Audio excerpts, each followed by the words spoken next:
The idea of a human's life being divisible into distinct stages has been around for millennia, a recurring theme in the literature and art running through all historical periods and places.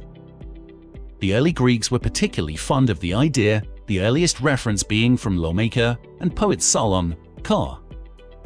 600 BC, who had 10 stages of 7 years each. Hippocrates, ca. 450 BC had 7 stages, while Aristotle, ca. 350 BC spoke of 3, youth, prime of life, and old age. The idea is, however, perhaps made most famous by William Shakespeare, who has Jack in As You Like It speaks some of the bard's most famous lines. All the world's a stage, and all the men and women merely players.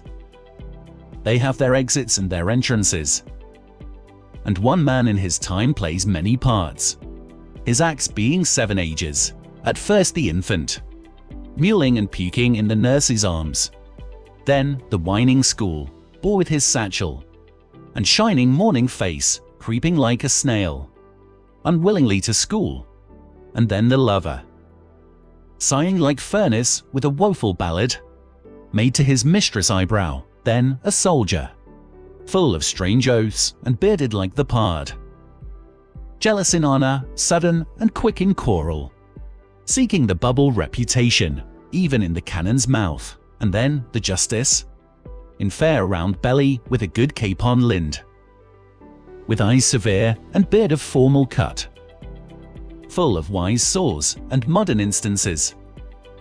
And so he plays his part.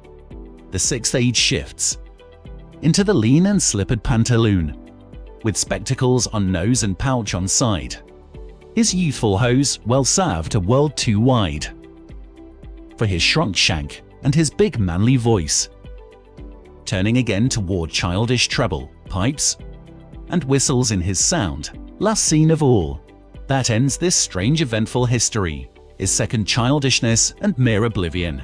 Sans teeth, sans eyes, sans taste, sans everything. In addition to literature, the idea of life's divisible course has been the fount for some wonderful imagery, most depicting the different ages as ascending then descending a series of steps, what in the German tradition became known as Lebensstrab or Stufenalter, which can be traced back to Georg Bayeu's 15th century effort. As perhaps is to be expected, given the inevitable end point, the scythe-wielding figure of death is to be found lurking in most images, under the stairs, as it were. Come the 19th century, the format was also used in a number of satires, from the progress of a drunkard to the tools of the political life. In rough chronological order, we present a selection of highlights below from the 14th to the early 20th century.